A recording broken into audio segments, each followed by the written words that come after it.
No, don't you dare come in here with those comments. No. This film is just that goddamn good. It heralds in the beginning of a new trilogy that can absolutely, if it sticks the landing, be as good as Lord of the Rings was before it, and Star Wars before that. This is the fantasy nerd jerk-off boy happy time for this generation, okay? Dune Part 1 stars Timothee Chalamet, Rebecca Ferguson, Oscar Isaac, Stellan Skarsgard, Dave Bautista, Jason Momoa, Josh Brolin, Javier Bardem, and about 10 minutes of Zendaya aura farming her ass off. Full half of Zendaya's career is just aura farming, really, and you know what? She wouldn't keep getting roles doing it if she wasn't so good at it. Anyway, Paul Atreides is about to become a spicy boy when his family, the Caladans, are given control of Dune, Arrakis, the spice planet. It's a spicy planet. Spice can only be mined there, and they need the spice because it's important for space travel and stuff. The Emperor gives them control of it from the Harkonnens. The Harkonnens had control of it. They look like a carton of eggs, and they were running the whole kit and caboodle. The Emperor sent them away just to send them back to kill the Atreides in the dark because there's no satellites over over Arrakis. And then he sends along his Sardaukar. You can pronounce that however you want. My wife still calls them Sasquatch. And he sends them, the most elite warriors supposedly in the galaxy, to help them wipe out the Atreides. And never has such a preordained conclusion, such a foregone conclusion of a film, felt like such an epic journey. But with the political strife, the setup, the payoff, this really manages to feel like the beginning of something incredibly epic. Comparing more directly to both the book and the 1984 film version, I think it's so impressive how Denis Villeneuve, but also Eric Roth and John Spaihts, who helped him write this, how they were able to adapt even just half the book into a near 3-hour film. You're always still going to leave stuff out, but they managed to adapt it in a way that very, very much shows instead of tells. Because it would be so easy, and it was so easy for David Lynch in 1984 to just vomit exposition constantly at every turn in every scene. And this, I mean, it's a story and it's a film that has got about 80 characters. It's got all these different guilds and factions and houses to explain. It's got the spice and Arrakis and the Fremen to explain. It is chock-a-block full of exposition to actually like put you down in the middle of this world and make it work. And yet it doesn't feel like it's just overloading you with exposition in the way that the 1984 one definitely does. Watching it back now, I don't care if you're a big fan of it, that's fine. But you have to admit that it is hefty on the exposition in that opening 15-20 minutes. It is a film you're going to get lost in your first time watching it if you've not like read the book. Just totally lost. And for them to have brought this to the screen, feel like they're kneeling down absolutely every character, every scene, it's just insane. It doesn't matter how little a percentage of the book you're taking and focusing down on in one film, or how long that film is. It's nuts. Because this should be pretty much unfilmable as a book. And they bring these characters to life, making them feel quite real, but also like these legendary aura farming impossible like characters, which is so impressive because when you have like a side character like that, you know, when you have like a Duncan Idaho who's not actually got that much screen time, it's easy enough to make him feel like this legendary warrior.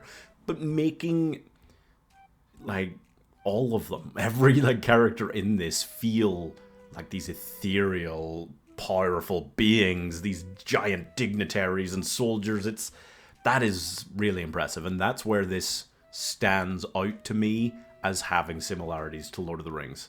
It's able, while having like Aragorn and Gandalf be main characters, still be these incredible like beings of power, you know? That's where like big fantasy stuff really begins to work. And I know this is technically sci-fi, but let's be honest. Like, it's really half and half. And I do think that cast, like Josh Brolin as Gurney, manages to match the prowess of Patrick Stewart, who was probably the best bit of casting they'd done, really. Just has that like man-at-arms kind of drill sergeant feel, I guess, that military-esque thing that just is perfect for Gurney. He's that while also being a musician. It's great. Oscar Isaac, I mean, he will have you saying Poe Dameron in this role. Rebecca Ferguson as Lady Jessica, come on. The kind of setup to be wary of her because she does basically turn into a horror movie character later. Perfect. And Jason Momoa as Duncan Idaho, like, come on. No matter what they do in the third film, the saddest thing about this trilogy will be that they made him shave. But incredible.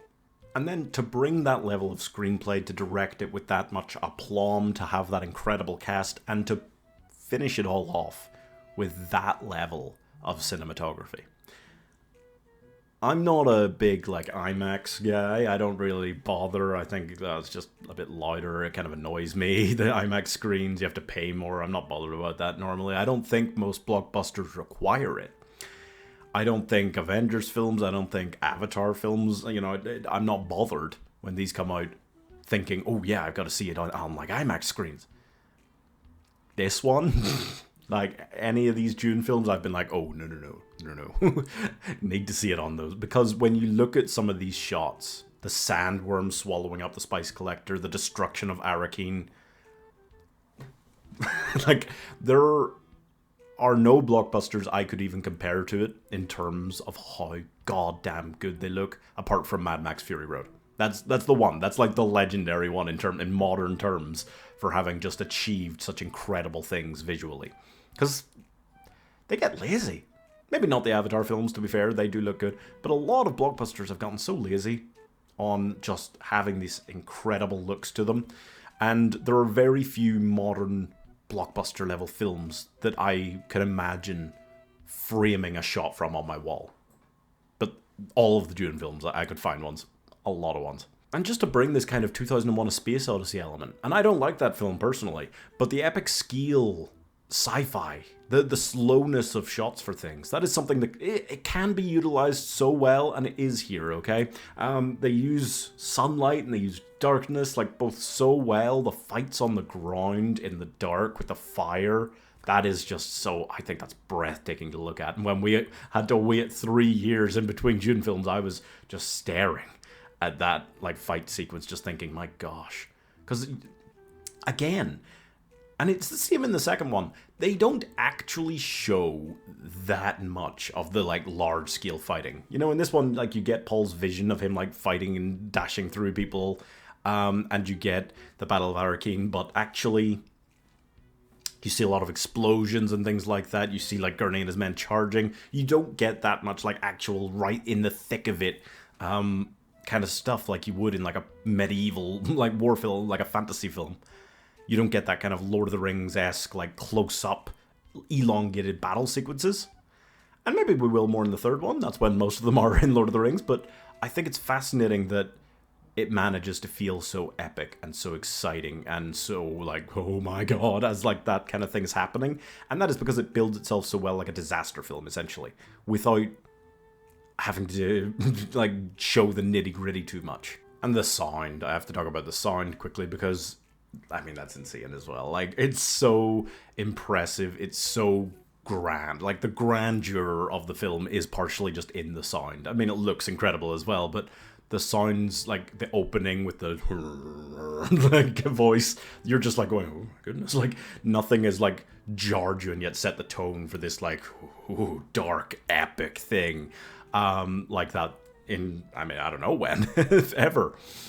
And then the voices of, like, the Bene Gesserit, those, like, terrifying, like, voices, like, it's like, it invokes, like, this kind of, like, ancient Greek legend, like the Fates or something whispering to you, this is what will happen to you now. Anything with the Bene Gesserit, the big noise moments are crazy. The bagpipes playing, the music is so beautiful. I mean, Hans Zimmer, you know, the name speaks for itself. You know the music's going to be incredible, but this is one of my very favorite of his soundtracks just ever. And then as well, just like the I don't know how to explain it, and I can't do the noise, but like the like any moment, like the Gom Jabbar when he, like, locks eyes with her, or near the end when he, like, gets ready to kill Jamet. In short, this is a film that managed to take an incredible story, but the clearly lesser part of it, the setup part of it, and turn it into an undeniable film. It's like taking the Lord of the Rings film that's mostly just walking and having conversations about what to do with the ring and making it one of the best films of all time. And I do want to understand that that's what I'm talking about here. I'm talking about this as being on that level. I mean, Lord of the Rings is, no, for me, like, you know, those three films could basically all get in my top 5 of all time. But even so, even having grown up with them and watched them constantly, extended versions, I still do truly believe that this is on that level. That where Star Wars doesn't actually bring, as the original trilogy, like, it doesn't bring that level of, like, scale to it.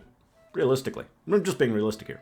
And I've always thought Lord of the Rings is the better of the two trilogies. They talk about those as being two of the best. I think this is one that can actually speak to being on the Lord of the Rings level, but in more sci-fi terms. This film on content basis alone should be easily the worst of the trilogy, and I'm hoping, obviously that it does end up being, because I prefer part 2, and I think that's the challenge, is that Villeneuve is going further away from what is just happening in the books on the third one, clearly, and it's going to be tricky to really stick the landing on it, but if he does, my god, if this ends up being the worst one, my god, that'd be so epic. Oh gosh, I'm incredibly excited for it. I think that if you don't regard this one as a truly epic, grand scale, incredible film, you need to watch it again. You need to double check yourself there. And I'm giving Come On Pretty Mama, Let Me Extract All of Your Water 5 stars. Oh man, yeah. Anyway, let me know what is a modern film for you that really just captures that sense of grandeur that makes you go at. And also may thy subscribe button chip and chatter. Wait, no, smash it, hit it, touch it, subscribe.